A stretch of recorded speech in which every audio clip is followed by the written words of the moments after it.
Well, good afternoon, everyone. Yes, we're back to July weather. Yeah, temperatures feeling well into the 90s. The only chance really that we have for rain over the next 5 or 7 days really is just 1 or 2 of these little afternoon sea breeze showers. I mean, it's basically the day gets hot. We have so much humidity. It gets up in the air. You pop 1 or 2 little showers. Other than that, we're down to less than 20% for most of the week.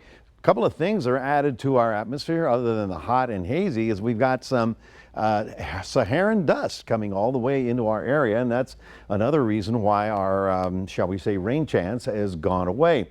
Now, first of all, we've got to talk about this. Right out here in the mid-Atlantic, there's an area of low pressure, okay? It's way out there. It's going to have a tough time organizing, but we still have to talk about it because in the next 2 days, it'll be headed toward the Puerto Rico, just to the north of the islands there. And let's just say that right now it's in a hostile environment. It's not likely to grow. Once it gets to Puerto Rico, it does have a better shot at organizing, and it would be so close to land of the U.S. by then that, you know, we really need to get moving.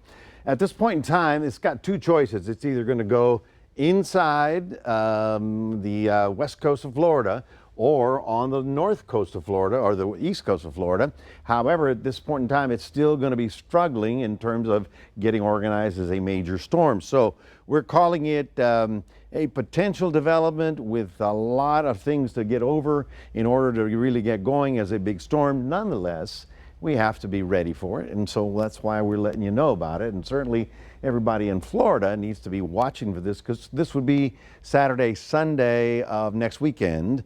And you know, even if it doesn't form a storm, you could get high surf, you could get heavy rains, you could get some flooding, and you can get some moderate winds out of this. So either way, it's something that you've got to be ready for.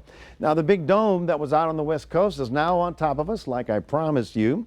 And for the next few days, it'll really be sitting on top of us.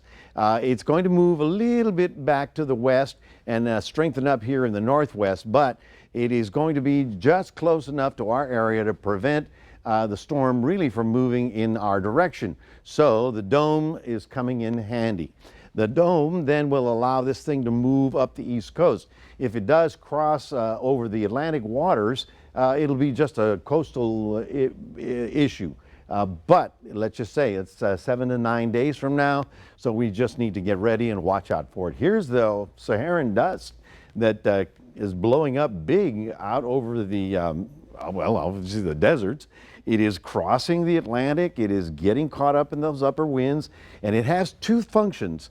A, if it's just a little dust, actually it helps the rain to come down because the dust becomes what we call the hygrometeors, and the volume of vapor catches on it and becomes a raindrop. But if it's too much dust, well, obviously it's West Texas and it sort of falls apart. So right about now, the upper winds got a lot of dust. You're going to see some hazy skies over the next couple of days. I don't think it's a huge breathing problem issue. However, you may consider that. 91 tomorrow in Port Lavaca, 90 out in Cuero with 1 or 2 little sea breeze showers. In other words, we're looking hot and humid all the way through. And we'll certainly watch the tropics for you here. That is your 7-day forecast, reminding